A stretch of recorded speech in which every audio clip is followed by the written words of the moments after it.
In the 5th era, year 1349, on September 9th, the end of the world began in the city of Tingen, where a woman was screaming, and it seemed that a destructive monster emerged from her. There was a person trying to fight this monster to eliminate it, but unfortunately, the monster managed to defeat this person and knocked him down. Then the monster exploded, and the end of the world occurred. But suddenly another person appeared flying in the air with strange things happening to him. It seems that the person who was fighting the monster was reincarnated in another person's body and returned to the past, to the date of June 28, 1349. This person had a wound on his head that suddenly began to heal, and we learned that this person is called Klein when a ghost called him, and Klein understood that he had come back to life again. The scene shifts to the home of 2 murdered people where investigators came to investigate. The detective said that these 2 people were Lish and Naya, and they were killed either by suicide or by practicing black magic and being sacrificed, which awakened an evil power. These 2 people had a connection to Klein. We see Klein putting on his clothes and reading a diary belonging to the real Klein, which revealed that Klein was an expert in spells and magic. Lish had brought Klein a notebook from the 4th era, and they had decoded some of this notebook. Klein began reading about all the strange things that happened and wondered if what was written was true or not. What caught his attention was that the notes for June 27 were missing. Then a note appeared in the notebook saying that on a certain date the world would end and everyone would die, which shocked Klein. But suddenly Klein drops everything when he hears his sister's voice, who has woken up, and he tries to hide everything so as not to shock her, but the gun remains visible on the desk. Klein manages to hide it at the last moment, but his sister Melissa notices something strange happening and hears the sound of the gun that Klein was trying to hide. When she asks about the source of the sound, Klein tells her it's the clock that has stopped again. His sister looks at him with contempt, goes to fix the clock, gives it to him, and leaves, making him feel foolish. After that, Klein noticed that the wound that was on his head had completely healed, and thought that perhaps he got the ability to heal when he was reincarnated. He began to wonder if what happened to Klein was suicide or murder, because Klein's memories were not clear to him yet, but he was sure that many strange things had happened and would happen because of the notebook he had. Then he remembered that he was always unlucky and failed most of the time, so he had used a luck spell before going to sleep. But his sister interrupted his thoughts when she brought him breakfast, and told him to rest in bed if he was confused because she noticed he was tired. She asked him to bring fresh bread and not leave his breakfast for long because it would spoil quickly due to the heat. Then she told him that she would bring him meat today but would be a little late coming back. This meat was a reward because Klein had been looking for a job hard lately. Klein was moved by his sister's words and said goodbye to her as she left for school. Klein was thinking that maybe his sister wouldn't find him when she returned because he decided to stay away from home so as not to put her in danger, but he hoped things would go well. Then he went to get her bread as she requested. The store owner welcomed Klein and congratulated him on his graduation, saying he was a special person and would find an excellent job soon. Klein noticed that someone was watching him from outside the store. Then Klein took the bread, thanked the lady a lot, and left. As he was walking through the city streets and observing everything, he was amazed at what he saw and felt like he was in a parallel world compared to his previous life. While walking, he was attracted by the sound of people playing cards and was surprised that they had games like the ones he used to play. Then he continued on his way and began to think about what happened to him and what kind of place he was in now. At this time, a coin fell from him, and when he tried to pick it up, he felt someone approaching him and immediately prepared his gun, but it turned out to be a clown inviting him to the circus. Klein accepted the invitation and left, but he noticed that there were people following him, so he quickened his steps to avoid them. Then he entered a tent to hide and observe the situation, but it turned out to be a fortune teller's tent, and she invited him to sit with her to know his future. Then we see the first person who was watching Klein heading towards him, but this person saw the other person and quickly left and moved away from Klein. During this, the fortune teller was insisting that Klein sit down to learn his future, and told him that since he was her first customer, it would be free. Klein actually sat down and asked the fortune teller if the card interpretation was also free. The fortune teller became nervous and said it was free, but Klein knew that nothing is free in this world. He began to shuffle the cards. The fortune teller asked him what he wanted to know, and he said he wanted to know about his past, present,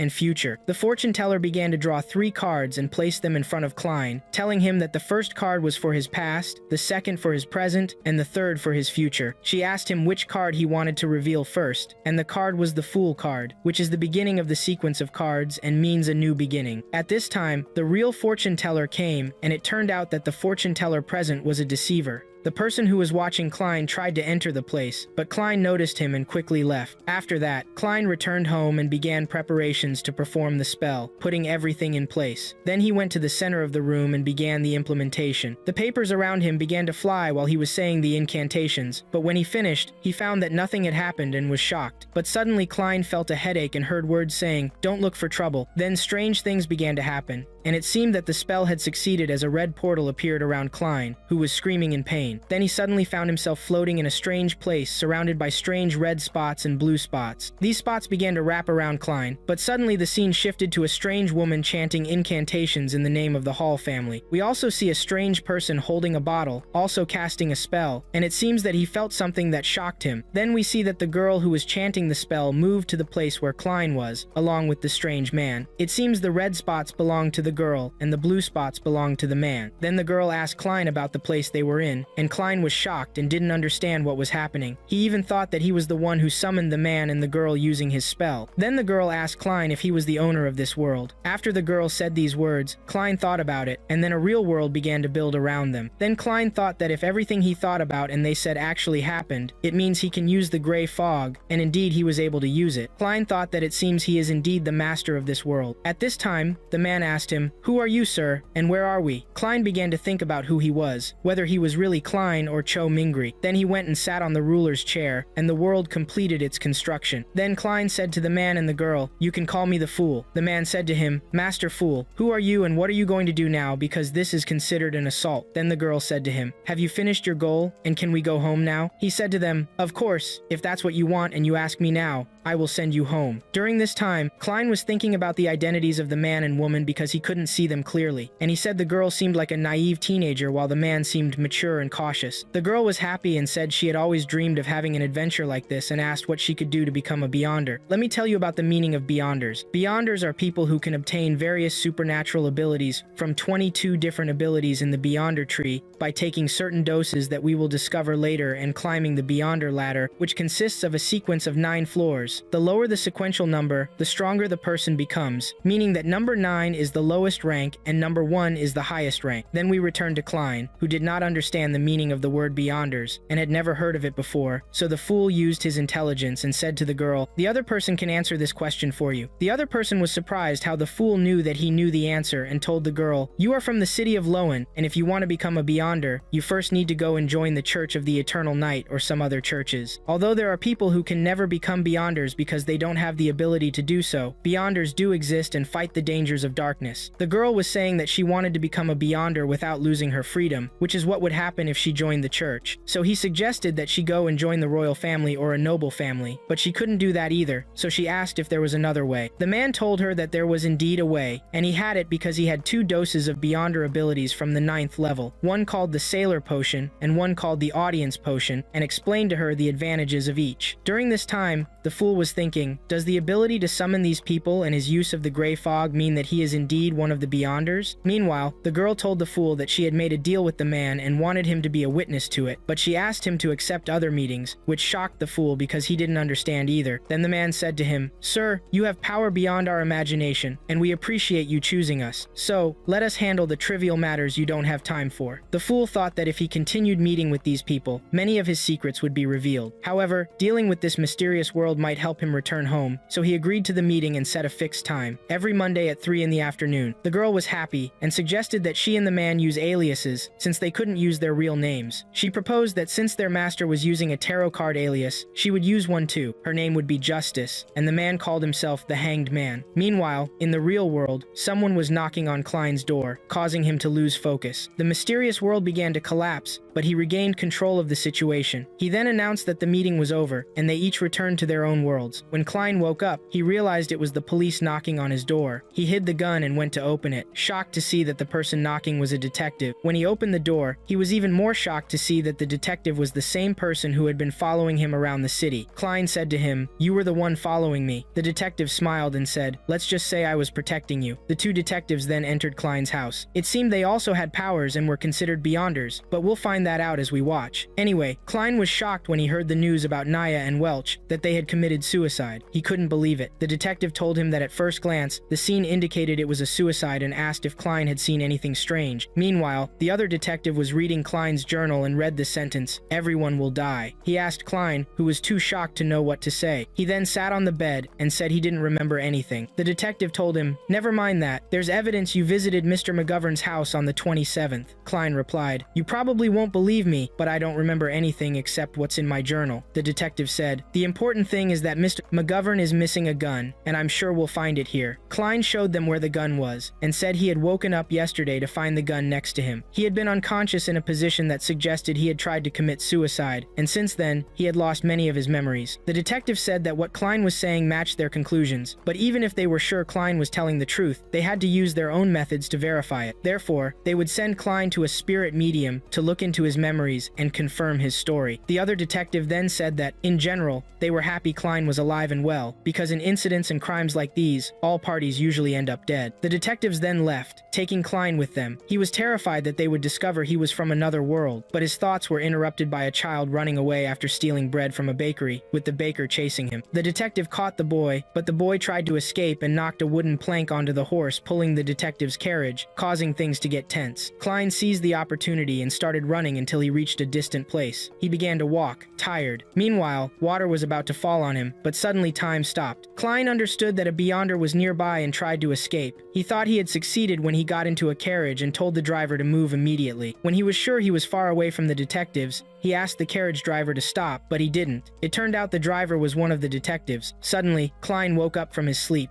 thinking it was all a dream, but the detective appeared before him again and introduced himself as Nighthawk Dunn Smith. Klein was shocked by this person's ability to manipulate his dreams. Dunn told him that they were very strong at night. Klein didn't understand why Dunn was speaking in the plural. Suddenly, the world around them began to move strangely. Then a girl appeared from behind Klein, choked him, and told him to relax, that she would be gentle with him. Then Klein lost consciousness. When he woke up, he found himself in a strange place. He saw his father and mother, but the girl interrupted him. Klein understood that this girl was the spirit medium and was seeing his memories. The medium then appeared, grabbed Klein, and asked him about the Antigonus family's notebook, but he couldn't remember. Then she asked him what he was doing on the day Welch and Naya were killed. He pulled out his gun and committed suicide. At that moment, he woke up to find the medium telling Dunn that Klein was telling the truth. As for the missing memories, they had disappeared just like Welch and Naya's souls, and she couldn't trace them. She also said she had never seen anything like it before, and told Dunn to be careful because the matter was serious. Dunn then said that since the notebook was still missing, it meant Klein was still in danger, and they weren't his bodyguards and couldn't protect him. Dunn then offered Klein a chance to join them and become a Beyonder, which shocked Klein.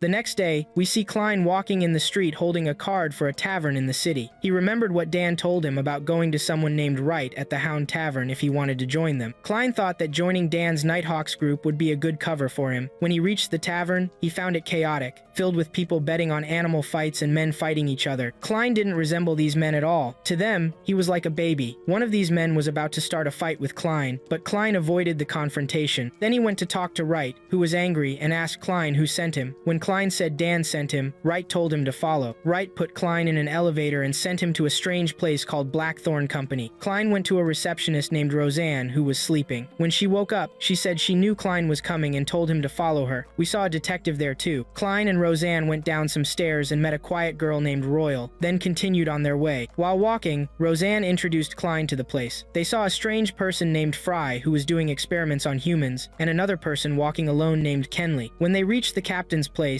Roseanne asked Klein to go alone because she was afraid of the captain despite him being a nice person. Klein went alone and reached a huge door. When he entered, he found Dan, who gave him a document to join the 7th unit of the city. Klein was surprised by their headquarters, but Dan explained this place was just a cover for them and that there were many similar places because they were the specialized unit dealing with supernatural matters. Dan welcomed Klein, who was very happy to join, but Dan warned Klein that he might lose control of himself. Dan asked Klein to take a candle and follow him. Klein was shocked by this. They entered a place with many graves, and Dan said these graves belonged to Nighthawks who had lost control of themselves, so they memorialized them. Dan and Klein talked about the different paths one could follow in the church: the complete insomnia path, the corpse collector path, the mysterious intruder path, and the oracle path. Klein could choose any path but needed to think carefully and consult with the alchemist, Neil, who would help him make a good decision. Klein thanked the captain and started to leave, thinking about which path to choose. When he reached the alchemist's room and opened the door, he found it empty, but suddenly there was an explosion, and the alchemist appeared. Neil said he already knew about Klein because Dan had told him all the details. Neil advised Klein to take his time choosing a path and asked Klein to help organize the place, which Klein immediately did. Neil talked to Klein about his life, studies, and experience, but Klein was modest. Neil suggested he could start learning simple things and master them before moving to difficult things and decoding. Then Neil took out a notebook belonging to Emperor Roselle, which shocked Klein because most of these notebooks had disappeared. Neil said that for 150 years, no one could decode these notebooks, and legend said whoever decodes them would get supernatural power. Neil had decoded some parts and showed them to Klein, who was shocked to find they were written in Chinese, his native language from his past life. This allowed him to easily read the notebooks. Klein started thinking about the king's life and reading all the secrets, interacting with them in his mind and learning a lot. Neil didn't understand why Klein seemed distracted. When Klein tried to say he could decode some of the notebook, Neil burst out laughing, saying Klein had youthful energy and thought he could do anything, but the matter was harder than he imagined. Klein didn't tell Neil he understood the writing to avoid revealing he came from another world. Klein decided to follow the oracle path like his ancestors he learned about from the king's notebooks. Neil was shocked by this choice and told Klein that once he took the potion and followed this path, there was no turning back. Klein said he was confident in his decision, so Neil started the rituals immediately and began making the potion with strange ingredients. When finished, the potion gave off a strange explosion. Neil was shocked by its appearance and smell and doubted it was drinkable, but he teased Klein a bit, making him somewhat embarrassed. Then Neil advised Klein to drink the potion without hesitation to avoid making things worse. Klein looked at the potion, made his decision, and drank it quickly. The effect started flowing through his veins, and Klein felt strange things. Neil told him the potion's power was starting to appear and asked him to imagine something that exists in this world. Klein succeeded in this. Then Neil asked him to imagine something that doesn't exist in this world. When Klein tried, strange things started happening, like an explosion and weather changes. Neil asked Klein to hold himself together and control himself while Klein was imagining a rocket from his old life, which was causing what was happening. Neil tried to help Klein as much as possible, and Klein managed to imagine the rocket with him standing on it flying. Then Klein fell into his thoughts, and finally imagined a spacesuit, which made the place around Neil and Klein collapse. Neil tried to calm the situation, and in the end, Klein passed the test. His eye color changed, and he became an oracle. Neil congratulated him on his success, and said he was a promising young man. Klein could see Neil's spirit, and Neil told him he could now see people's spirits and know everything about them, like their health status. But Klein was shocked when he saw two huge eyes above Neil. Neil told him not to worry, saying they might represent the weather, but Klein saw a person vanishing in the background. After what happened, Klein was exhausted. Neil advised him not to use his power too much because it exhausts his spirit and can cause him to see hallucinations. He told him that Leonard, when he first started using his power, used it too much until he fell on the stairs, so Klein should use his power cautiously. Neil told Klein how to turn his power on and off by tapping twice between his eyebrows. When Klein did this, it worked. His power stopped, and his eyes returned to normal. Then Neil gave Klein some guidance on using his power in different ways, and said they would stop at this point for today. But before leaving, Klein needed to receive his equipment, which was a gun and special bullets for killing demons. Neil told him to ask Dan for compensation. Klein went to Dan, who gave him advice and guidance, telling him that with power and distinction comes risk, so he should manage things well and not interfere in matters that don't concern him. Then, he told him his salary was £3 per week, and gave him a full month's salary in advance, £12. Klein was happy with this, and said to himself that he had finally overcome poverty. After that, we see Klein buying a cane and new clothes before starting to roam around the city. While he's walking, suddenly a carriage stops next to him, and the person inside orders him to get in. It turns out that the person inside is Leonard, who gives Klein a photo of a boy named Elliot, the son of a famous merchant, who was kidnapped that morning. They have to investigate the case, which makes Klein question if this is really their responsibility, since they're supposed to only handle Beyonders cases. Leonard explains that they're undercover in a security company right now, and that the kid's father is a regular client. Leonard tells Klein not to worry, and that it will be easy for a seer. He gives Klein the child's clothes so he can track him. Sure enough,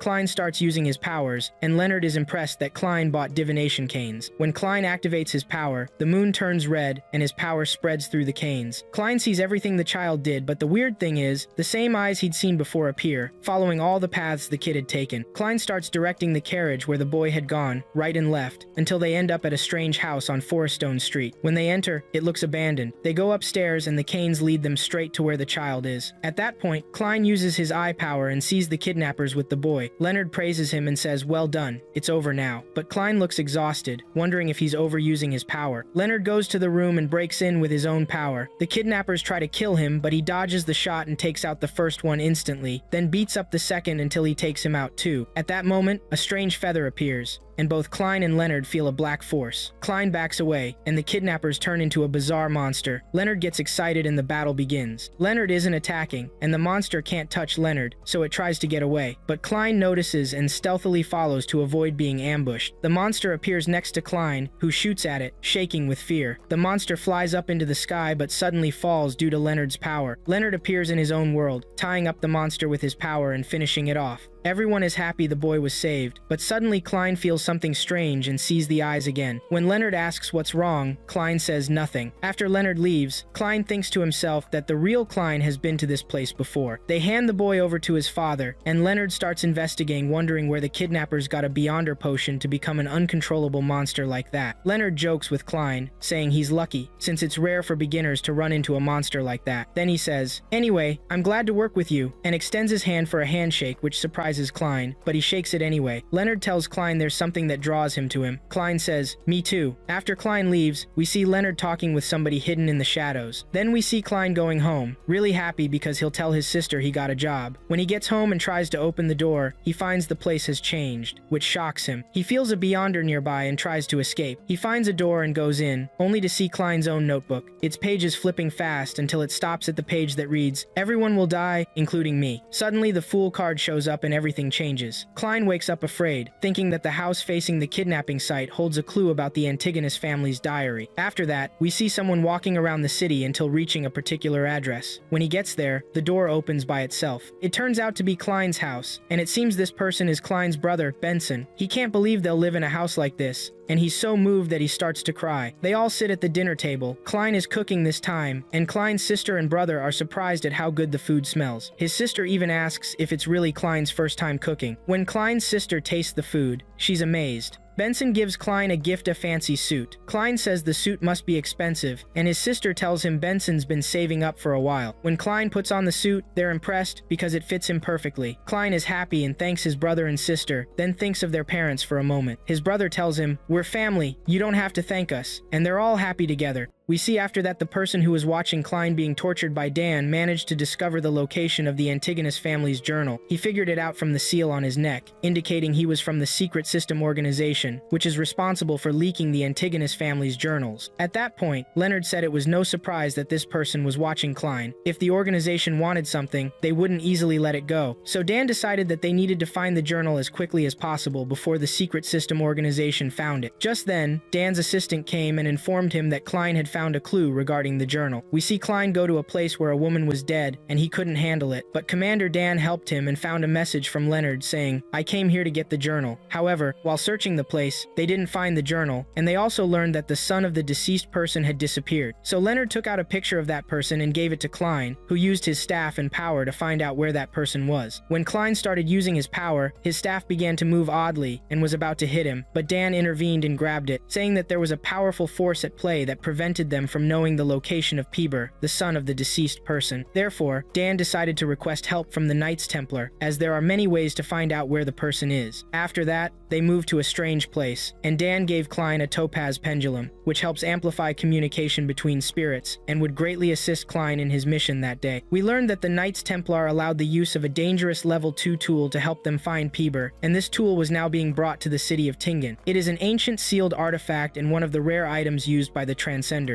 Some of these tools have mysterious powers, while others have destructive powers, which is why they are placed behind certain barriers in different locations. By the way, level 2 means it's a dangerous tool. Then we see that the team members arrived with the tool, and Dan introduced Klein to the rest of the Nighthawks. The first of the remaining members was Harrison, nicknamed the Nightmare, from the 7th Order, then Borgia, the Gravedigger, from the 8th Order, and finally Dolly, the Spirit Medium, from the 7th Order, who welcomed Klein. However, Harrison objected to Klein's presence on this mission because it was dangerous, and Klein's offensive ability was 0. But what was on Dan's mind was the ancient artifact, and when he realized they would use this artifact on the mission, he objected because it considered considered a significant risk. However, Harrison said they were looking for Peeber, and there was a rumor that he belonged to the Antigonus family. If this rumor was true, they wouldn't be able to find him without a tool made by this family. Then Harrison ordered everyone to do what he does, so he could activate the tool without putting anyone in danger. However, Klein felt a burning sensation from the way the tool was activated and didn't understand what was happening. When Harrison uncovered the tool, it was in a box and began to move, shocking Klein. When he opened the box, a small mummy in the shape of a clown came out. Klein thought it was a cute doll, but quickly things changed, and the other face of the doll appeared, controlling Klein and almost choking him, if not for Leonard's intervention. Klein started to run away from the doll in fear. Then Dan told him it seemed to be following him because he had gotten a clue about the Antigonus family's journal, since this doll reacts to everything concerning this family. We learned that this doll could control 2 or 3 people close to it, but would free itself from their control through a strong slap, just like Leonard did. Klein was still trying to escape while the doll chased him. Suddenly, the doll became very angry and started to rampage when it saw Peeber's coat. At that moment, Harrison confirmed that Peeber belonged to the Antigonus family and ordered them to start tracking him immediately. The Nighthawks team wandered around the city, performing the specific movement required by the ancient tool, and Klein felt embarrassed, but Leonard saved him, telling him he could stop now. The team then boarded vehicles to search. Next, we see a strange person using black magic to perform a spell, utilizing Peeber in the journal, with Peeber as the sacrifice. Then we see a strange person with a clown-like face saying he came late and that the journal had been absorbed, but he heard the sound of the Nighthawks vehicles and said it seemed like an opportunity to turn the situation around. When the Nighthawks team arrived at the place where Peeber was, Klein doubted the doll's ability, but Dan interrupted his thoughts and asked him to do his job. Klein began using the pendulum and said there was something very dangerous in the warehouse. The doors opened and red winds poured out, filling the area and terrifying the horses. It seemed Peeber had transformed into a rampaging beast. The Nighthawks members prepared to take out the now crazed Peeber when he saw the ancient tool. Then Dan asked Klein to take care of himself and not intervene, while the rest of the members attacked Peeber. They were all united in their attack and surrounded Peeber, almost ready to eliminate him, but unfortunately, an explosion changed the course of events and allowed Peeber to regain control. Dan realized they were not facing an ordinary beast, but a moving corpse. The Nighthawks members continued their assault, and Dolly tried to find the beast's weakness. Dan was astonished by the creature's strength and said all their attacks had become limited due to Peeber's merging with the journal. But Dolly said she found the beast's weak point and asked everyone to control the beast for 3 seconds. The rest of the team started to do this, while Dan and the others unleashed insane and strong attacks until they managed to subdue the beast. However, at that moment, everything flipped when Klein felt something strange. The journal began to glow red within Peeber's body, and suddenly a devastating attack exploded, injuring Dan and Leonard severely. Harrison tried to counter the attack, but it turned out the target was the ancient tool. Then Harrison began to attack again, and wounded the beast with his sword, but that attack wasn't enough, as the beast countered the attack and threw Harrison away. Dan tried to manage the situation with his severe injury. At that moment, Klein intervened, and finally used a tool to put the beast to sleep, successfully doing so. Dolly then seized the opportunity and executed the final attack, managing to eliminate the beast completely. After that, Dan worried about Dolly and went to check on her, starting to administer her treatment. Meanwhile, Klein heard something strange, and when he reached the source of the sound, he found a strange journal. At that moment, the person with the clown face appeared and tried to attack Klein, but Dan attacked him. It became clear he was using a shadow copy and began to flee. The Nighthawks members aimed to secure the journal and the ancient tool, and started trying to catch this person, reminding Klein that he was the same person he had seen at the circus previously. The battle between Harrison and this clown was very intense, but Harrison couldn't hit him. Even Leonard stepped in, and this clown launched an explosive attack from his face. None of the Nighthawks could hit him. Klein was amazed by this, analyzed his movements, came up with an idea, tried it, and successfully hit him. This clown decided to unleash his power and tried to attack Klein. All the Nighthawks rushed to protect him, but they realized the attacker was a clone, and the real person was standing far away targeting the ancient artifact. His plan worked, and he hit it, causing the bag to open and the doll to come out again, taking control. This time, the doll controlled everyone around. Klein tried to save himself and started thinking about using his fog charm and gold for his world. He began chanting spells until it worked. He then thought that the doll's power had increased because of the notebook. The clown's goal from the start was to release this doll to control them all. Klein also realized if he stayed too long in this world, his friends would get hurt, so he decided to use the pendulum to cast a charm and return safely to his friends. When he returned, he found the clown talking to him, wanting to make a deal. Klein would give him the Antigonus family notebooks, and in return, he'd free Klein and his friends. He told Klein to trust him and offered a gift a way to boost his power to the 8th sequence. Klein wondered if he was telling the truth or lying and hesitated, Confused, the clown tried to trick Klein, telling him all his friends were asleep and what happened would stay a secret between them. But Leonard was aware and wanted Klein to respond quickly since time was running out. Then the clown said something that shocked Klein. We didn't hear what it was, and used a strange weapon, almost touching Klein with it. Klein grabbed the weapon, surprising the clown. Klein took advantage of the moment and attacked. Then we see that the doll's influence hadn't ended, and it took control of the clown. This allowed Klein to seize the chance and kill him with 2 shots to the neck and head. In the end, it turned out the clown belonged to the secret order. Suddenly, the clown stood again and said the name, Hornassus, then died. The battle ended, and they regained control of the ancient artifact. Everyone checked on each other. Leonard told Klein he wanted to save him, but Klein had saved everyone. He whispered in Klein's ear that he was aware of everything happening, which made Klein call him a narcissist. Then, they returned the ancient weapon to its place, and the mission ended successfully. Dan told Klein he knew Klein was curious about what was in the notebook, but the Templar Knights must check it first, then they would let Klein see the contents. Dan praised Klein, saying his performance was outstanding, he saved everyone, and foiled the secret order's plan. He said he would tell the Templar Knights about Klein's merit, and that Klein would soon become a permanent employee. Klein was surprised that the person who did all this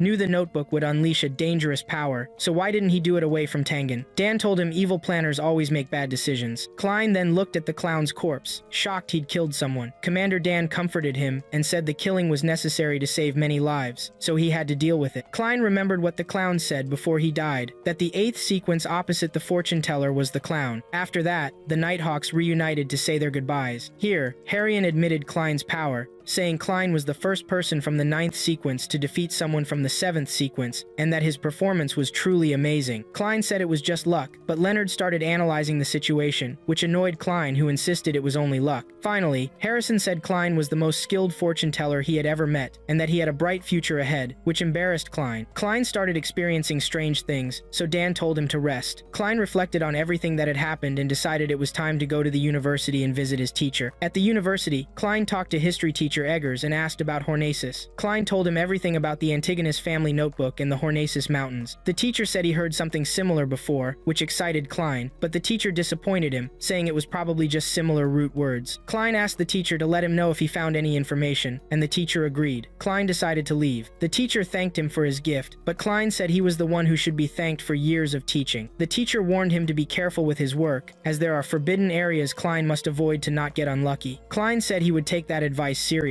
After Klein left, the teacher thought about their conversation. A tattoo appeared behind his ear, but it wasn't clear. Then a strange power emerged from his shadow, and it looked like he was one of the transgressors, which Klein didn't know. On a dark night, a mysterious man was torturing his servant for failing to retrieve and decipher Antigonus's family notebook. The servant had failed his master from the Aurora group and was about to face death for this insult. The servant desperately pleaded for his life, explaining that the notebook always appeared ordinary due to a protective spell, which is why he used several people as sacrifices to decipher it, but they all died, and the code remained unbroken, ending up in the hands of the Nighthawks team. Because of this, his master decided to rip out his servant's tongue and was about to end his life. The servant begged, saying that one of the sacrifices, Klein, was still alive, and through him, he could give the Aurora group what they needed. The servant was given one last chance and left alive, returning to work. He knew that failure meant being torn limb from limb before he could say a word. Meanwhile, Klein headed to the Nighthawk headquarters where old Neil taught him ritual magic to enhance his abilities as a seer. Neil warned that someone of Klein's low level would need external help to perform the rituals safely, and should never seek help from the darkness, lest he fall into the abyss. Klein watched Neil prepare the rituals, wondering if his own luck-changing rituals were black magic. Neil created magical boundaries, lit candles with spiritual energy, and began chanting. Klein waited for something epic, but his jaw dropped when the old man asked for help repaying his 30 debt. After Klein confronted him about this tedious request, Neil laughed and took him outside to demonstrate the power of magic. They found a wallet on the ground belonging to a rich person. Klein doubted Neil's intentions, but Neil assured him that ritual magic was always pure, and there was nothing suspicious about stealing from a noble. A carriage arrived with the wallet's owner, making Klein wonder how Neil would handle it, but Neil returned the wallet to its owner and received a 30 reward, shocking Klein again. Neil began lecturing Klein about trusting magic, explaining that he could use magic for anything as long as he didn't harm anyone. Afterward, Klein thought about Emperor Russell's diaries on how to become a good Beyonder by digesting the potion and acting like the chosen Beyonder class. His thoughts were interrupted by a girl named Angelica approaching with a flyer for the city's divination club. Klein seized the opportunity, thinking it would help him him act like a seer. Inside, the diviner Glakos predicted Klein's future, saying he wouldn't return to his destination anytime soon, but it was possible in the long run. This gave Klein hope. When Glakos started coughing heavily, Klein tapped his forehead to see his aura and advised him to visit a doctor to check his lungs and eyes. Glakos asked if Klein was a doctor, but Klein revealed he was a seer. During registration, Angelica mentioned that their best diviner, Vincent, had predicted the appearance of an outstanding seer, which piqued Klein's curiosity. She told him he was late because Vincent was about to finish his mirror lecture. Then the girl led him to Vincent's class, where Klein observed from the entrance, noting that Vincent used white magic and didn't seem suspicious. As the class ended, Klein noticed Vincent giving a gift to one of the girls present. When the girl ran past Klein, he felt a terrible sensation. Ignoring his intuition and thinking he had a bad perception, Klein introduced himself to Vincent, and the two sat down to chat. Vincent read Klein's fortune and was shocked by his superior abilities, offering him some useful advice on how he could use family and social gatherings to achieve what he hoped for, which shocked Klein and made him deeply reflective. He then stood up and thanked Vincent for the information he provided, but Klein was shocked by the session's price and happy that Vincent made it free this time. After taking his leave and returning home, Klein began working on deciphering Vincent's mysterious advice and how he could use it to return to his world. He drew all possibilities of using the Grey Fog world and its inhabitants to return home, and also discussed how he could start acting like a seer to achieve his dreams in reality. Finally, he decided to direct the ritual to himself and happily drew his plan to see if it would work. Suddenly, he heard a noise at his door, burned the paper he was drafting, and went to see who it was, only to find a turtle doll made by his sister Melissa, who told Klein he had been working hard and that it was good to relax occasionally, and that this doll was meant to help him with that. However, Klein unintentionally offended Melissa when he told her she made a beautiful turtle, only for her to reveal that the doll was supposed to resemble a human, not a turtle. Klein then realized it was time to get to work, and Melissa told him to relax when he could, and invited him to her friend's birthday banquet the following Sunday. Klein remembered the words, family, and gathering that Vincent had mentioned, and took the opportunity to go to the banquet that weekend with his sister. Later, he conjured his own world again, and summoned the Hanged Man and Justice, using his power as a seer and seeing their true forms. Klein congratulated Audrey on her success in becoming a spectator. He then noticed that he could see their 3 unique symbols, representing their Beyonder class, along with their auras. However, their specific symbols were confusing with dual, incomplete symbolic meanings. He then allowed the two to speak freely, and Miss Justice remembered she had 3 questions she wanted to ask them. The first was the role of a spectator, and the Hanged Man decided to answer how spectators remain. Spectators forever, never in the spotlight, always in the background, observing and quiet, and that she should never lose control of herself, but focus on the meaning of the potion. He then proceeded to explain the key to embodying the potion. Klein corrected him, mentioning how acting and digestion were key, which shocked the Hanged Man when he understood this, and he thanked Klein for his clarification. Then the girl asked what would happen if an animal drank the potion because she accidentally let her dog drink some. The Hanged Man said that if the dog didn't die immediately or turn into a monster, it likely transformed into a Beyonder animal. Finally, she shouted about her father's problems and the problems of noble families and how Lion's government was failing, so Klein advised her to hold an open exam for everyone, nobles and commoners, and to get skilled people to help strengthen and stabilize the state, which surprised them, and they began thanking him. After that, he told them that his free advice was a down payment on what he wanted, and when asked about their mission, Klein told them he wanted them to collect Russell's secret diaries for him, which shocked the Hanged Man as to how Klein knew all these things in the first place. Klein also asked them to cast a luck-enhancing spell for him on Sunday, and they agreed. Then Miss Justice asked to know the spell, and when Klein told them, the Hanged Man was shocked because no one could know this spell. After hearing this spell, it led to their complete submission to Klein, and they decided to treat him with greater reverence. Then Klein ended the meeting and returned home, thinking that Sunday was his day off, so he could handle any unexpected things that might appear. From his window, he saw Benson and Melissa, and wondered if he could act like a diviner to slowly reveal to his siblings the truth that he had become a Beyonder. After they got ready, the days passed happily and peacefully, and Sunday finally arrived. The Morettis were dressed in their best clothes and heading to Melissa's friend's party. When they arrived, Klein learned that the friend's sister was Selena, the girl he had seen in Vincent's class earlier, but she didn't recognize him to the point where she called him handsome, and her sister Elizabeth worked at Vincent's headquarters too. Suddenly, he heard Alger's voice in his head performing the ritual he was tasked with, but he ignored it and entered the party. The atmosphere was lively, and Klein adapted well. When he went to get some food, food, Elizabeth appeared and told him not to worry because Selena didn't know his identity as a seer yet. Then his sister appeared, making him nervous. She told him she hoped he and his brother would find wives, but Elizabeth was still 16, which shocked him at her thinking. Then the girls gathered in a room, and Selena was holding the magical mirror Vincent had given her. Selena told her friends that Vincent had specially designed it so she could perform mirror magic. The girls watched as she chanted a spell and activated the magical mirror. At that very moment, Klein felt a dangerous aura emanating from the upstairs room. On the other side, we see Vincent, with an evil aura coming from him, saying, "It's time, Klein Moretti. It's time for the sacrifice." Klein started running. When he used his pendulum, he felt a terrible danger lurking nearby. When he got there, he saw the three girls using the magical mirror to see when they would marry some handsome young men. Suddenly, a monstrous girl appeared in the mirror, shocking Klein and making him realize that the situation was dangerous and he wouldn't be able to contact the team in time. Klein noticed that it would be difficult to safely remove the girls from the mirror. It was already too late for Selena, and something seemed to have affected her. Klein then remembered that he could perform a ritual, just as Neil had taught him. He began searching for the necessary supplies to perform the ritual, and noticed that they were all present in the room where the girls were. He had to be quick before bodies started dropping, but unfortunately, because of the spell and the mirror, Selena hypnotized her friends and turned into a monster, wanting to hunt Klein, who tried to rush and perform the ritual. He indeed gathered the tools and began chanting and was about to succeed in saving the situation, but Vincent used his power and gave Selena some strength. Selena stopped Klein before he could finish and started using her power. Klein tried to kill her with a gun but failed, and Selena bound him with her hair and began draining his spiritual power. Vincent then began speaking through Selena's body, angrily asking Klein everything he knew and had discovered about Antigonus's family diary. All Klein could think about was his sister, and he regretted that he would be the reason Melissa would never grow up. Just as he was about to lose hope, he heard Miss Justice performing her ritual, which gave Klein a much-needed boost of new power. He then broke free from Selena's power, at which point Vincent became enraged and decided to use his last resort, tearing off his arm as a magical offering in a desperate attempt to eliminate Klein, but it was too late. Klein used his remaining strength to complete his spell to save Selena and purify her from the evil power. In the end, he succeeded in eliminating the evil power with his bullet, which cut the connection between Selena and Vincent, and Selena returned to normal. Klein vowed to himself never to involve his family in mysterious and unknown matters again. After that, we see that Vincent tried to escape before his master could end his life, but his master appeared right at his door and crushed him like a fly. Later, Klein took Dan to the divination club and told him that Vincent was the one who gave Selena the mirror, so he might be part of the Aurora group. When they arrived there, they found Vincent's body with his arm torn off, and Klein confirmed that the spells matched those on Selena's mirror. Dan then used his magical abilities to glimpse the group's evil entity, and Dan stood face to face, shocked, before a completely bound entity with one eye. Meanwhile, Miss Justice woke up in Lyon on her birthday, and the servants had brought her clothes to prepare her. After she was ready, she was very happy and celebrated with her dog, Susie, who was her biggest shock when she learned that he could now speak like humans because he drank the potion.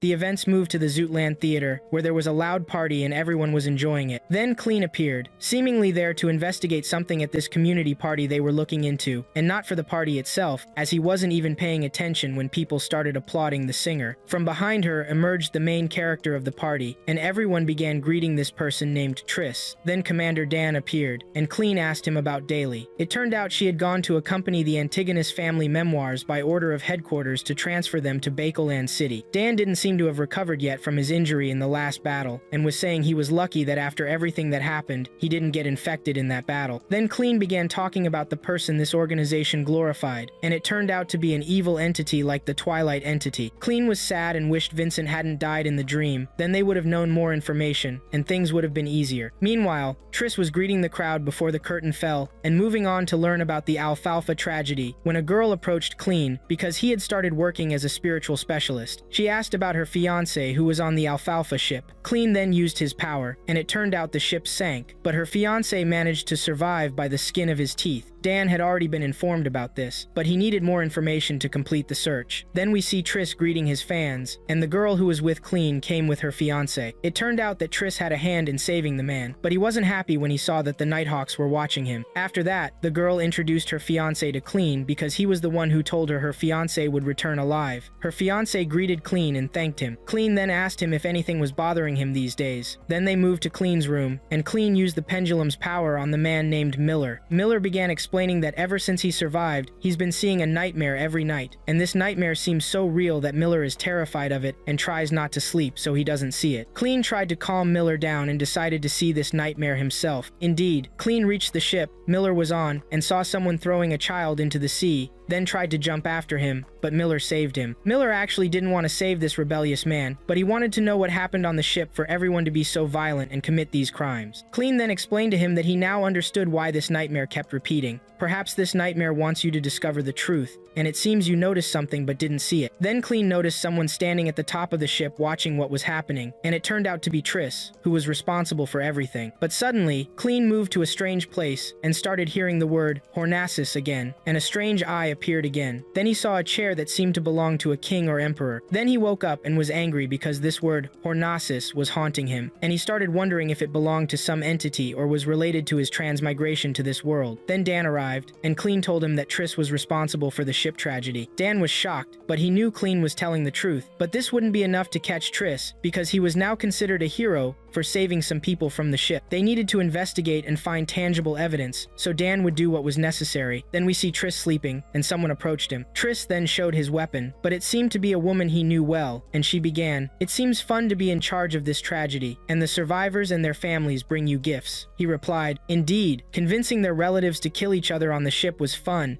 and I think that's how I completed the presentation preparations." She told him, "Yes, but there's another mission you have to complete in Tinjin City, because the person I was collaborating with drew the attention of the Nighthawks to himself, and you have to do it yourself. Here's your payment for the mission in advance." And she gave him a recipe for Sequence 7 potion which was titled The Witch. Then we moved to Clean, who was with Mr. Neil, looking for talismans for Clean to give to his siblings, but Neil led them to a liquor store, which surprised Clean. Neil told him to trust him. Then they arrived at a place with a strange wall, and Neil knocked on it in a specific way, so the wall opened strangely, and an elevator appeared. They rode it down to a place called Tingan Lower Market. Clean was impressed by this market, and Neil explained to him that all kinds of products for all types of people, like mages, beyonders, and punishers, could be obtained from here. Then Clean felt something strange and looked and found a strange person, noticing that this person had high spiritual perception. This man approached Clean and told him, "You smell of death." Then strange things started happening to this man, and he fell to the ground. Neil explained to him that this man was born this way, and his nickname was The Beast, so don't mind him. Then they continued their way until they reached their destination for talismans. Clean then used his power and saw that the talismans were very weak, so Neil told him that they weren't beyonders, so they couldn't make real talismans. He advised him to buy some of these incomplete talismans and improve them in his own way, but Clean was sad because the talismans were incomplete and expensive. Neil tried to console him. Then Clean noticed a strange stone, and the seller told him that this was Emperor Rosel's blade and carried mystic power and would help him avoid disasters. But Klein was not convinced and was about to buy the talismans, but he saw Triss and decided to pursue him. While pursuing him, he noticed that another person was pursuing him, and Neil explained to him that he was an informant working for the Punishers. When Triss noticed this, he tried to escape, and the informant started firing. Someone was about to die, but Clean saved him. During the chase, Triss was very fast, but he couldn't avoid things and was shot in the arm, but he continued to escape despite this. Then we see that Clean and Neil went to the roof to try to catch Triss, but they met Commander Dan, with murdered informants next to him, killed by Triss before he escaped. Dan asked Clean to come with him because they needed him to search for Triss. Then they got into the carriage, and Clean asked if they had found any evidence confirming Triss's crime. Dan told him that the Punishers had found something, which was Triss's connection to some murder cases in neighboring cities, and we have information that he is a Beyonder with the title Instigator from Sequence 8, which is a path for assassins. Then, while Clean was using his power, Clean reached Triss and began directing them. Dan then told him that instigators belonged to the demon sex, and it seemed that Triss had other goals in Tingen. Clean was surprised by Dan's words, so Dan told him that the demon sect is a group that pledges allegiance to ancient demons, and most of the sect are women. Indeed, they reached the place where Triss was, and Dan noticed some blood at the entrance and asked Clean to stay put and not enter with them.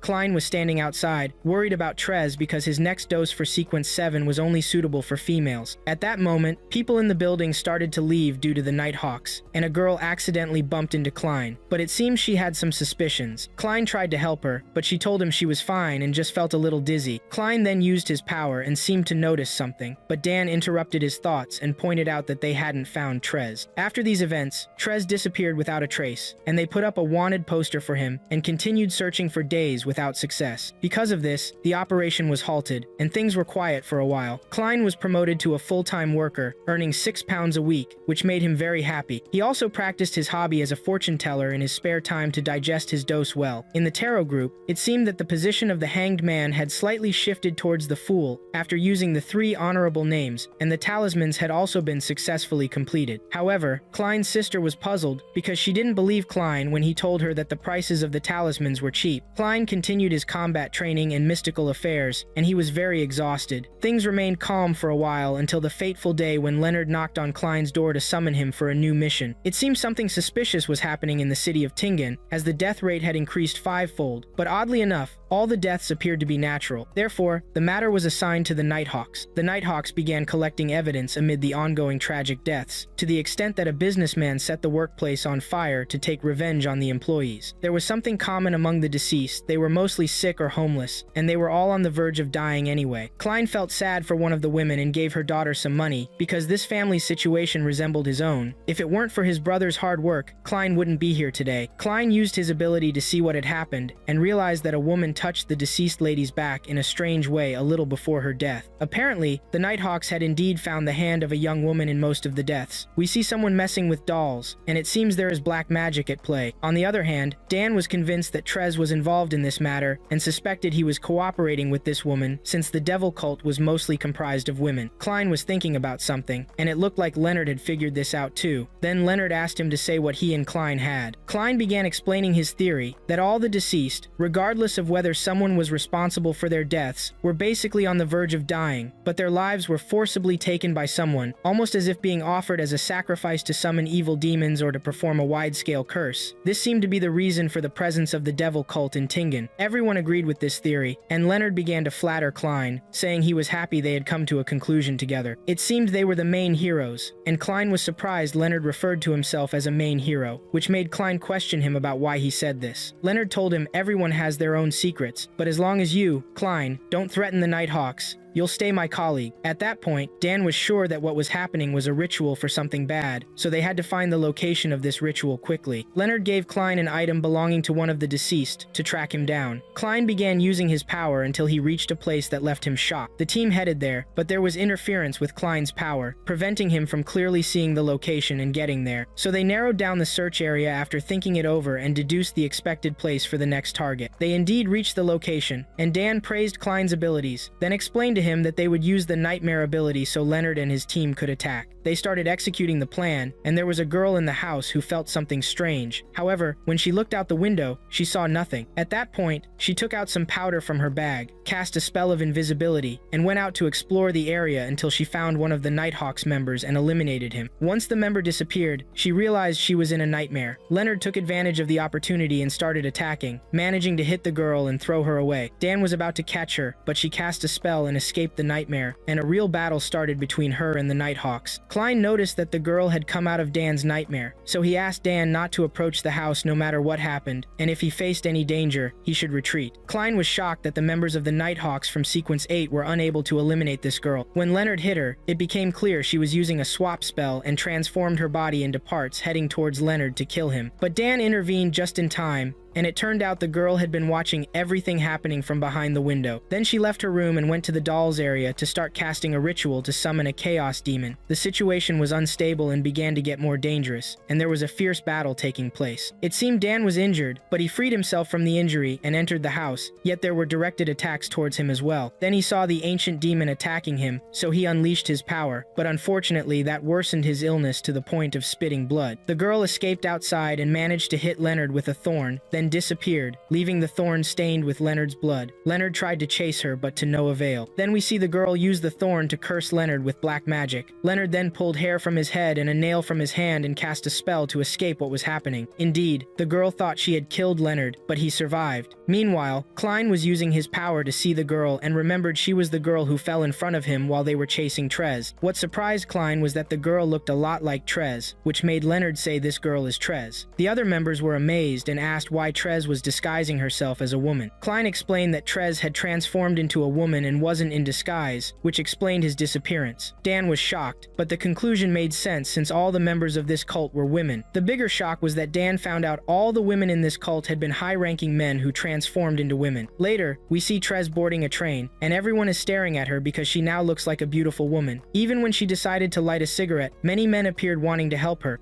We see someone painting a mural on the wall with their own blood, and as soon as they start, something begins to happen. They transform into a strange creature. Then Klein, Dan, and Fry head to Lamud Castle, because Elizabeth came to visit Klein some time ago and told him that she'd been having nightmares ever since returning from the city of Lamud. In her dreams, Klein saw a massive castle and also the ghost of a knight. That's why he came with his companions to investigate this matter. Fry looks at the castle and tells everyone that there's a ghostly shadow hovering above it. To deal with the shadow, they brought a third-degree sealed artifact called the Silent Holy Sun Emblem that can destroy any spiritual being within a 15-meter radius in just a minute, and if anyone stands within its range for 6 hours, it drives them crazy. They only have 28 hours left, so they have to hurry. Then they start investigating the castle. As soon as they enter, Klein uses his power, then black smoke appears in front of them, but then a sword emerges from the smoke and attacks. They dodge it, and the sword flies back to the ghost knight. Klein then uses the Lament spell to calm the ghost, but it escapes from the trap really fast and starts attacking everyone. So Dan asks Fry to find its weak point. The knight attacks Dan and knocks him aside, causing the sealed artifact to fall. Fry finds the knight's weak spot, the gauntlet on its hand, but they can't attack it. Because of this, Klein moves toward the artifact to pick it up, but the knight comes and attacks him. Klein then realizes he doesn't feel any pain because this is just a dream, and then the knight attacks Dan again. Dan uses the sealed artifact, the mutated Holy Sun Sheet, on the knight, finishing it off completely, leaving only its gauntlet behind, which Dan picks up. Fry then senses something's wrong and tells the leader that this ghost was way too strong. There's no way it could be this powerful unless it's been here for centuries. The castle is very old, but the ghost wasn't originally tied to it, so this ghost must have arrived recently. Later, Klein finds a 1,000-year-old painting that belonged to the castle's owner, who disappeared. Then Klein realizes its face looks exactly like his teacher Isaac, making Klein start suspecting Isaac might have an evil side but puts the idea aside. After that, they decide to check out the place a bit longer to make sure everything's alright. So Dan asks everyone to rotate shifts on watch every 2 hours, and after giving Klein the sealed artifact, Dan goes to rest with Fry. Klein then looks at the sealed artifact and thinks to himself, this artifact works great against spiritual monsters, and reports say it belongs to Antis and is tied to the sun path, but nobody knows where it came from. Maybe if I examine it with the gray fog I can learn more about it. Klein takes the artifact and brings it into the gray fog, then uses his power and starts searching for its origin. He gets to the place where it was created, sees someone holding the artifact, and sees golden liquid pouring into the artifact. Then something strange happens. The person holding it disappears. Klein doesn't get it but notices the golden substance, so he rewinds the scene and gets closer to a bit of the golden liquid. When Klein touches it, he's suddenly transported to a strange place. Then he sees the sun appear right in front of him and starts burning along with his body and everything around him. But the gray fog saves him, and he wonders, did the vision take me directly to the sun? I was burning up completely. If the gray fog hadn't helped me, I'd have been burned to ashes. I've got to be more careful with visions next time, or I'll be in big trouble. But Klein's wounds heal all at once, and he starts seeing different sequences of the sun path. Since he withstood the sun's flames for a minute, he receives a reward, the 4th sequence formula for the sun path, shocking him since it's a higher sequence. He also gets warned never to look straight at that flame like that again. Klein gets really happy about what happened and says he needs to try doing this again for even more benefit. With the help of the gray fog, he fixes everything and goes back outside before anyone notices him. Luckily, nothing weird happened, and Klein decides not to take that kind of risk again. After that, they head back since their mission is done. Dan tells Klein he should rest because he did a great job. Klein then gets a message telling him Isaac has some info about Hornices, so Klein sets out to meet him, but he keeps thinking about that painting from the castle, wondering if Isaac is related somehow. Klein then goes to Isaac's room, but Isaac isn't there. Instead, Klein sees a blood painting on the wall, the same one from the castle they just investigated. This freaks him out. Isaac arrives and tells Klein he's been having weird dreams, and when he wakes up, he finds he's drawn the painting for real. Isaac asks Klein to sit down, then gives Klein a book about Hornices, which Klein takes while wanting to leave. But Isaac asks him to read the book there since it belongs to the university, and Klein can't take it out. Isaac also tells Klein to sit and chill because he seems nervous. Klein starts reading and sees in the book the same castle from his dreams. He learns that the Hornisus mountain range, in the middle of the northern continent, separates the Kingdom of Land from the Republic of Antis, and that there used to be an ancient nation there long ago. This makes Klein suspect that the nation in the book might be the nation of Eternal Night mentioned in the Antigonus family notebook. Klein reads about the people of that nation, who believe death isn't the end, and that they protect the dead from darkness. That's why they keep the dead person with them. At that point, Isaac tells Klein he reached that part too, and that he found it strange there were no graves or bodies, as if those people had never existed at all. That ancient civilization worshipped a mysterious entity called the Ruler of Eternal Night. When Klein hears about Eternal Night, he thinks the nation of Eternal Night might be connected somehow to their own Church of Eternal Night. Then Isaac asks why Klein didn't drink his coffee, so Klein takes a sip but finds it bitter, and adds more sugar cubes. Isaac comments, "You always take just one," so Klein says he changed his taste, but it sounds like Isaac suspects Klein. Isaac also says he's been studying a new field lately, and because of that, he noticed changes in Klein's life recently. He tells him this might mean Klein is in danger, but he doesn't know more than that. Then Isaac says, "I'm completely sure about one thing, your fate points to you having entered that castle, because when you saw it, you were scared, and then you got scared after seeing me too. That means you know some secret about me." Klein is stunned, but Isaac says, "Don't worry, I just want to know something about my past."